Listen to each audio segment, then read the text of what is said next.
This program is brought to you by generous donations from the community and sponsored by Stiefel Financial.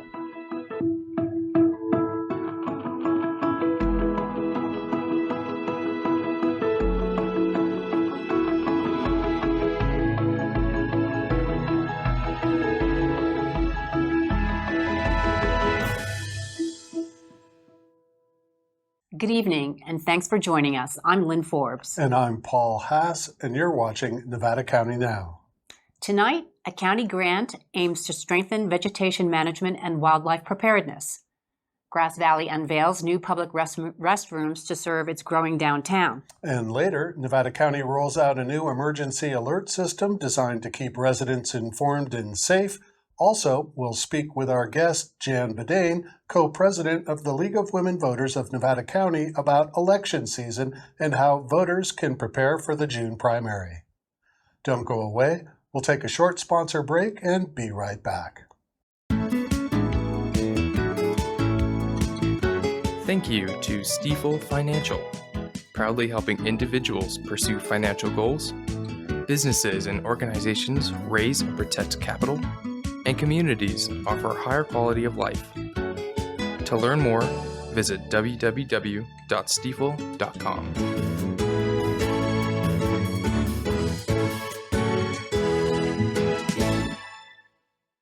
April is National Poetry Month, a time to celebrate the power of words and creative expression. Our Nevada County Now team headed out into the community to invite folks to recite some poems. Yeah, so this is my favorite poem from a children's garden of verses. Oh, how I like to go up in the swing, up in the air, so high. Oh, isn't it the most pleasant thing ever a child can do? Up in the air and over the roof till I can see so wide.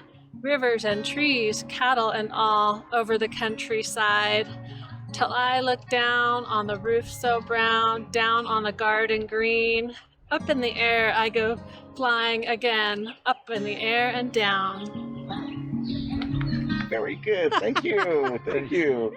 So we're standing outside or very close to a new restaurant called The River. And years ago I wrote a poem called The River. So once within time, as time goes, there was a moment that was not.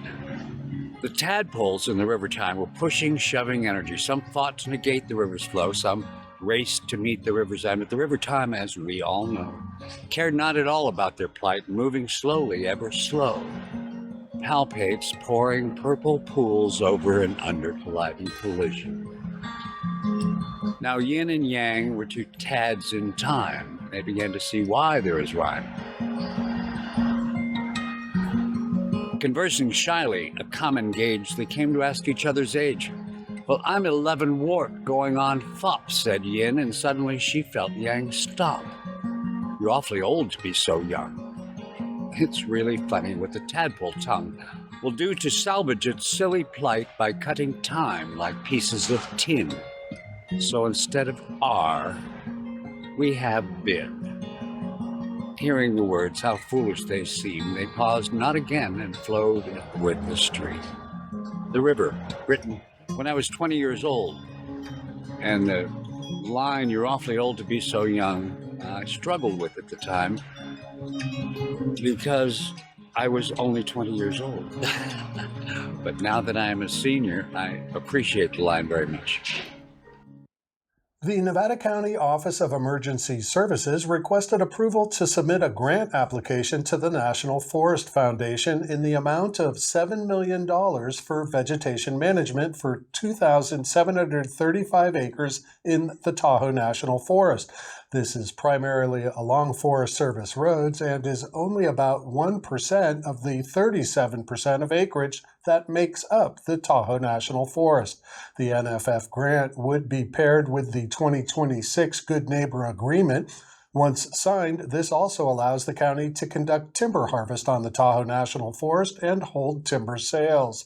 If awarded, both the grant and the Good Neighbor Agreement will be brought to the Board of Supervisors for approval at a later date. The board voted 5-0 at the April 14th meeting to move forward with the grant application. Don't go away. We'll take a short commercial break and be right back. Want to unlock your creative potential? With the Nevada County Media Academy subscription, you get access to every workshop and hands-on activity that NCM offers for one low yearly fee. From video editing, filmmaking, podcasting, acting, and more. This all-access subscription lets you dive right into learning and creating. It's for all ages and comes with materials, assignments, and activities delivered year-round. Come join a community of creators. Visit the NevadaCountyMedia.org catalog and get ready to fuel your imagination all year long.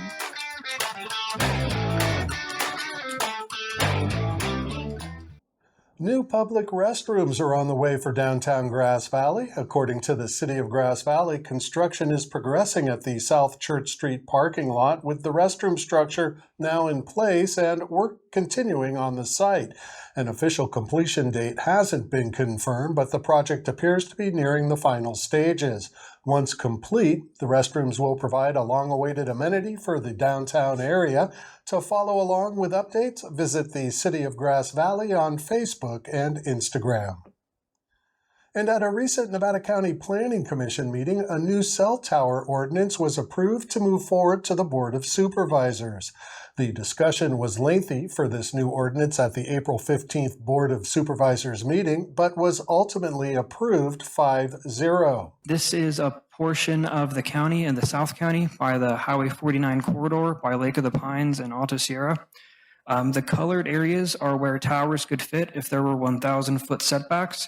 This next slide has a lot of colors, but in summary, anywhere where there's a color is where a cell tower could be developed. In regards to the already approved cell tower draft ordinance restrictions, we feel they must be at least as strong as any in the nation.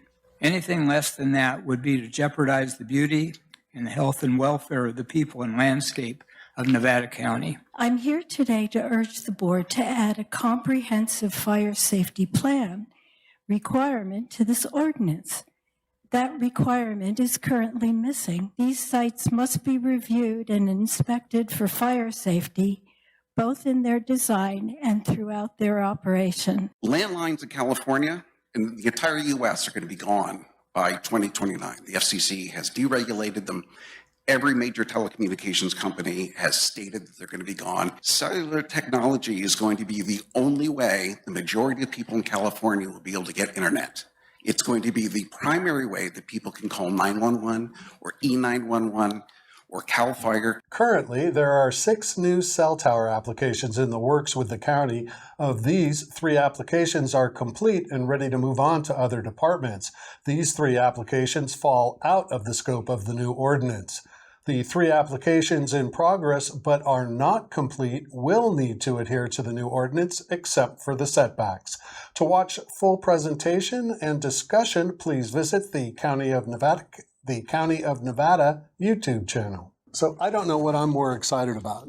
New cell towers? I was thinking, or New the bathrooms restrooms. downtown. I know. I was thinking the same thing. I mean, they're both very exciting. Yeah. We need both. Yes, we do. You need more cell phone connectivity, and with the restrooms, and all joking aside, it's really important to have facilities for people. You know, we want people to be coming to the plaza and spending a lot of time and going into the various stores and restaurants. And I guess the restaurants get tired of people walking in to use the restrooms. And cell phone connectivity is extremely important, especially in the rural parts of the county. So exactly. Those towers are important, but we also want to watch out for people's safety as well. Right. Well, we're making progress on all fronts. Absolutely. We'll have a ribbon cutting story for the restrooms. How's that sound? It sounds okay. Good. You take care. Thanks for joining me. Don't go away. We'll take a short commercial break and we'll be right back. Hello, I'm Marcia Salter and a member of the Rotary Club of Grass Valley. When I joined Rotary 17 years ago, I wanted to serve my community, but I had no idea just how meaningful that decision would become. Over the years, Rotary has given me opportunities to make a real difference right here at home. Whether it's supporting local families, helping our youth thrive, or partnering with schools and organizations that make our community such a special place. But what has kept me here for 17 years is the people. Rotary has surrounded me with friends, leaders, and problem solvers who care deeply about this community. Together, we create lasting change by uniting people through connection and action.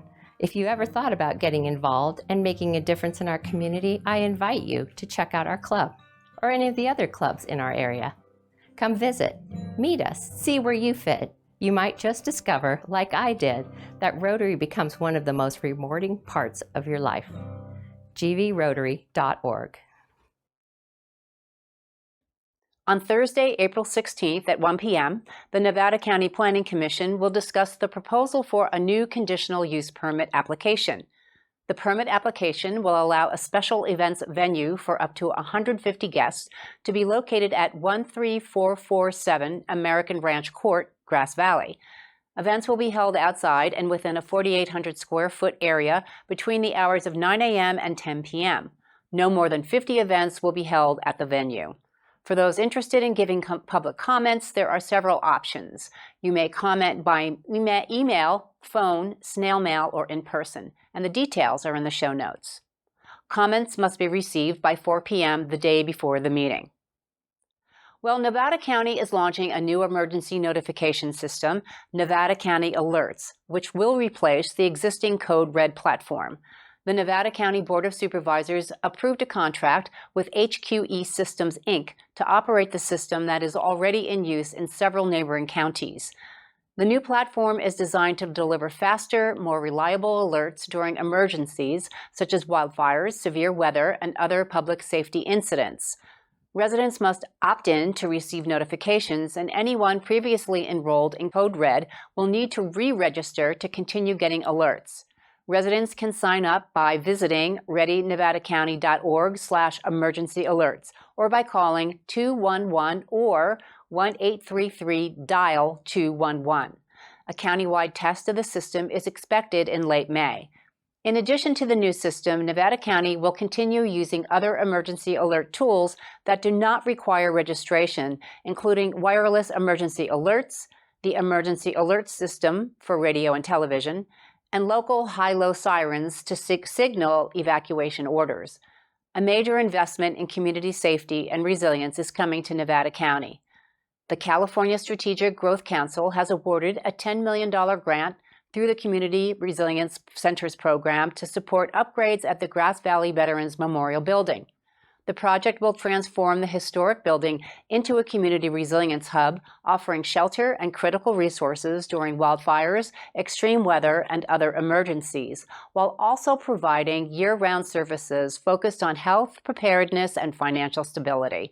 Planned improvements include structural upgrades, accessibility enhancements, and modernization of key facilities like the kitchen and restrooms, along with energy efficiency improvements.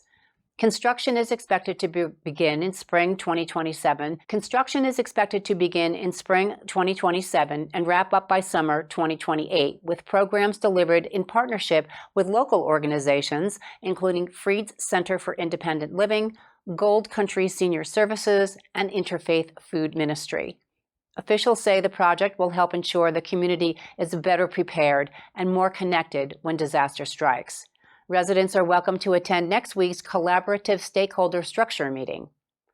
The meeting is scheduled for Wednesday, April 22nd from 1 to 4 p.m. at the Rood Center, 950 Maidu Avenue in Nevada City. To register, please follow the link in today's show notes. Don't go away. We'll take a short commercial break and be right back with tonight's guest. In our community, every voice matters and every vote counts. The League of Women Voters of Nevada County empowers informed citizens with unbiased information about elections, ballot measures, and how government works. We register voters, explain ballot measures fairly, and host candidate forums, helping everyone participate with confidence. Because democracy works best when we all show up. Your vote, your future. Discover more and get involved at lwvnevadacounty.org. Joining us today is Jan Bedayn, co-president of the League of Women Voters of Nevada County. Jan is an active volunteer in the community and has worked with many organizations such as the League, Nevada City School of the Arts, Alistair Frazier's Sierra Fiddle Camp, and Friendship Club. Jan is the grants manager at Sierra Harvest. And as if all this is not enough, Jan has been a part of the League of Women Voters since 2015 and has held leadership positions for 7 of those 11 years. She has been managing the candidate forums since 2015. And as California voters prepare for the upcoming June primary election, Jan is leading efforts to ensure the community has access to clear, nonpartisan information about the candidates and the issues on the ballot. Hi, Jan. Hi, Lynn. I know you. We know each other. Okay, so in full disclosure, I am co-president with you of the League of Women Voters, and we've been doing that together for like 3 years. So this is kind of our show, leading up to the primary and then the midterms. This is, the heat is on. The heat is on. This is when the League steps in to do its work, and hopefully we shine. I hope we do too. So can you talk a little bit about, I know we will, by the way, can you talk a little bit about the new Get Out the Vote campaign that we recently launched, Your Vote, Your Future, and all that entails? Right, yeah. So this election year, we have 2 elections. We have the primary on January the 2nd, and then, of course, we have the midterm election in November. And we have folded several things into a campaign titled Your Vote, Your Future, because we feel as though, that really sums up the way we feel about participating in the civil discourse via your ballot. It's all of a piece. It's all to shine a spotlight on voting. It's all to shine a spotlight on voting. So in this campaign, there is a voter registration campaign, which we focus on primarily with youth, but we go to adults as well. And then, of course, as we get closer to Election Day, it turns into a Get Out the Vote campaign. Right. And then we do it all over again for the November election. Right. Yeah.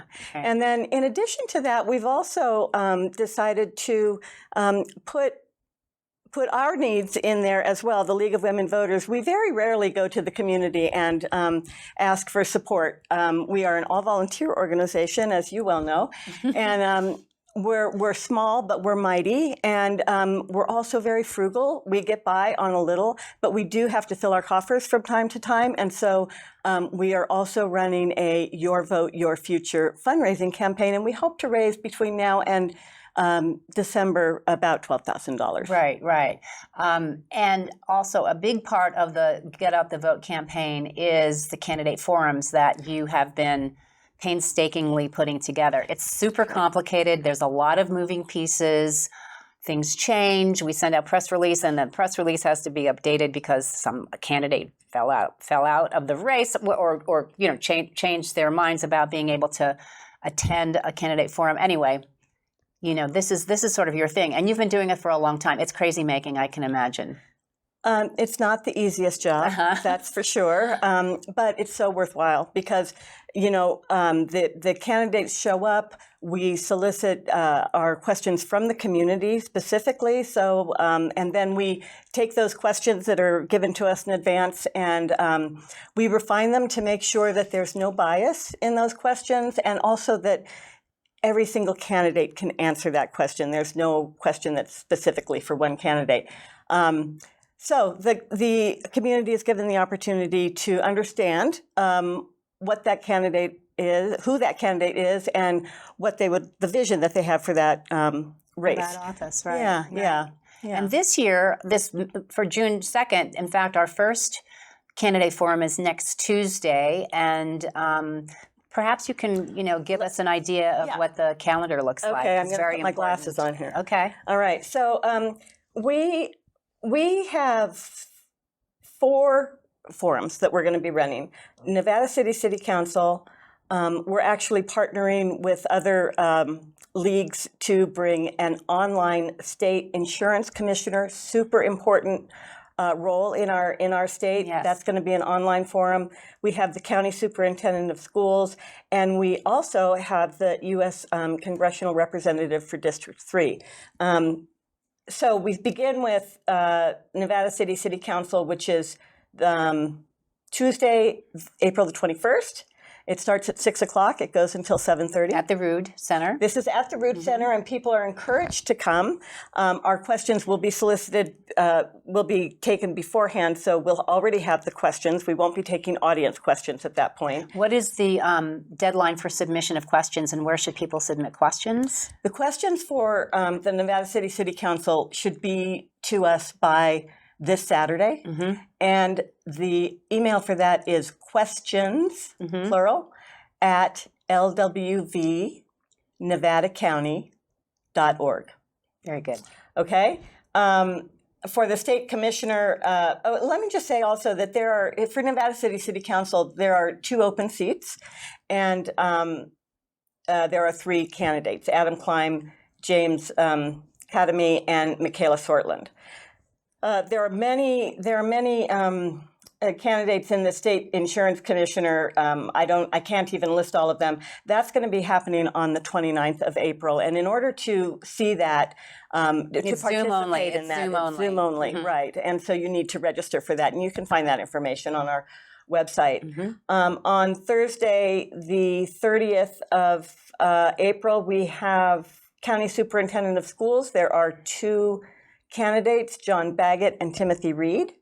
That also is at the Rood Center beginning at 6 o'clock. And then on Monday, May 4th, we are fortunate to have 6 of our congressional candidates.